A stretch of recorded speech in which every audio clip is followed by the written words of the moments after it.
Assalamualaikum warahmatullahi wabarakatuh. Saya atas nama Sri Mardiana dari Fakultas Tarbiyah, Program Studi Pendidikan Agama Islam semester 4 akan mempresentasikan tugas mata kuliah dari media pembelajaran yang diberikan oleh dosen pembimbing atas nama Ibu Andi Halminah, SPD NTD. Adapun tugas yang diberikan ini ialah berupa tugas audiovisual yang berjudul media pembelajaran. Langsung saja, di bagian pertama, saya akan menjelaskan mengenai definisi media pembelajaran. Dilihat dari etimologi, kata media berasal dari bahasa Latin medius yang secara harfiah berarti tengah, perantara, atau pengantar. Media bentuk jamak dari medium yang secara harfiah berarti perantara, merupakan sarana komunikasi. Sedangkan kata media berasal dari bahasa Latin medium. Istilah ini merujuk pada apa saja yang membawa informasi antara sebuah sumber dan sebuah penerima. Secara lebih jelas, media pembelajaran merupakan teknologi pembawa pesan yang dapat dimanfaatkan untuk keperluan pembelajaran, sarana fisik untuk menyampaikan materi pembelajaran, sarana komunikasi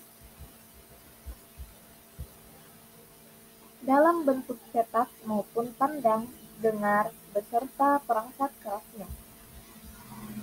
Alat untuk memberi perangsang bagi siswa supaya terjadi proses belajar, segala sesuatu yang dapat digunakan untuk menyalurkan pesan yang dapat merangsang pikiran, perasaan, perhatian, dan kemauan siswa untuk belajar. Dan yang terakhir, media pembelajaran merupakan alat komunikasi yang digunakan dalam proses pembelajaran untuk membawa informasi berupa materi ajar dari guru kepada murid sehingga murid menjadi lebih tertarik untuk mengikuti kegiatan pembelajaran. Dan di bagian kedua, masih membahas tentang media pembelajaran. Kadang ada pertanyaan yang timbul, apa sih media pembelajaran itu? Nah, di sini media pembelajaran adalah segala bentuk alat, materi, atau teknologi yang digunakan untuk menyampaikan informasi, konsep, atau keterampilan kepada siswa dalam konteks pembelajaran. Dan di bagian ketiga, saya akan membahas mengenai tujuan dari penggunaan media pembelajaran. Yakni yang pertama, meningkatkan pemahaman. Yang kedua, meningkatkan retensi informasi. Yang ketiga, memfasilitasi pembelajaran mandiri. Yang keempat, mendorong keterlibatan peserta didik. Dan yang kelima, memfasilitasi aksesibilitas.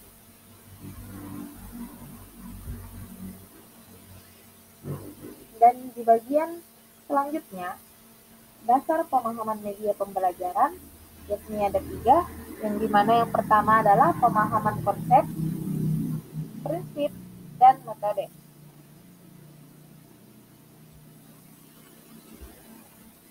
Di slide berikutnya, saya akan membahas poin-poin mengenai landasan teoristik media pembelajaran. Yakni yang pertama, teori kognitif. Yang kedua, teori pembelajaran sosial.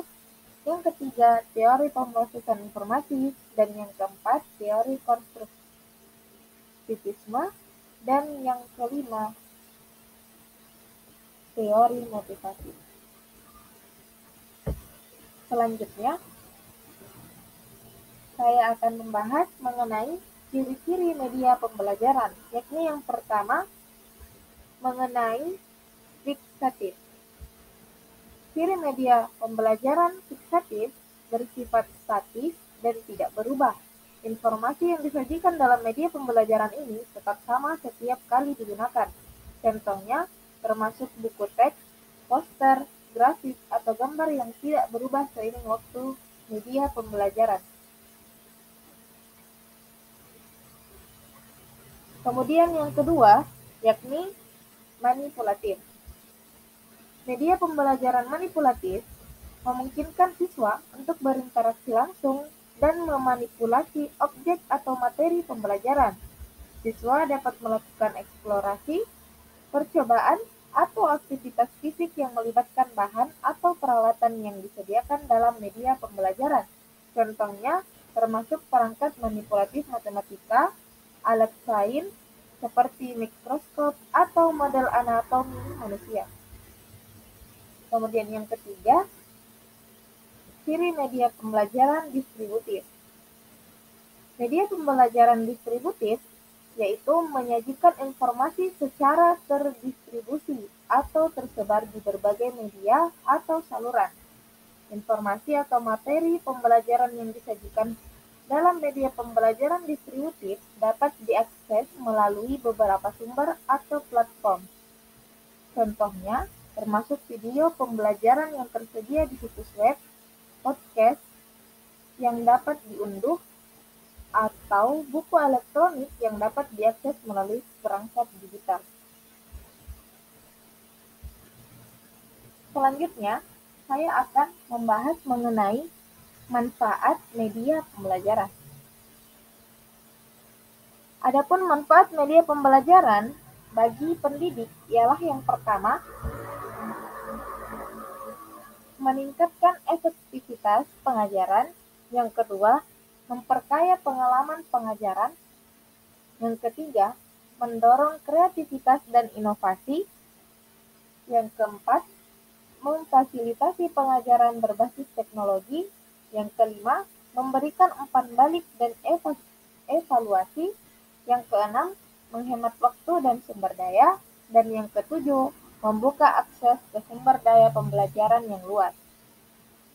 Dan manfaat media pembelajaran bagi peserta didik, yakni yang pertama, meningkatkan keterlibatan, yang kedua, memvisualisasikan konsep, yang ketiga, meningkatkan daya ingat, yang keempat, memfasilitasi pembelajaran mandiri, yang kelima, menyesuaikan dengan gaya belajar, yang keenam, mengembangkan keterampilan teknologi, dan yang ketujuh, mendorong kolaborasi dan interaksi.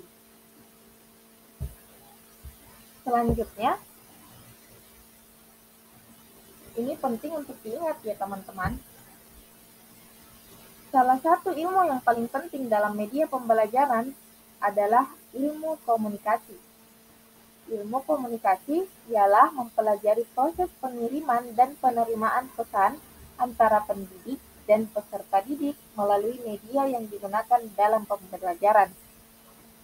Dalam konteks media pembelajaran ilmu komunikasi dapat membantu pendidik memahami bagaimana menyampaikan informasi secara efektif dan memastikan pesan yang disampaikan dapat dipahami dengan baik oleh peserta didik.